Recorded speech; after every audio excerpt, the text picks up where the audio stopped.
You ask Tiger to solve. This deals with linear equations with one unknown. The final result is y=20. Let's solve it step by step. Simplify the expression. Expand the parentheses. Simplify the arithmetic.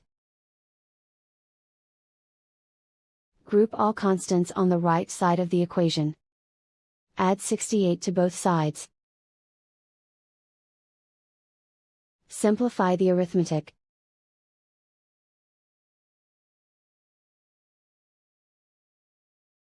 Isolate the y. Divide both sides by 4. Simplify the fraction. Find the greatest common factor of the numerator and denominator. Factor out and cancel the greatest common factor.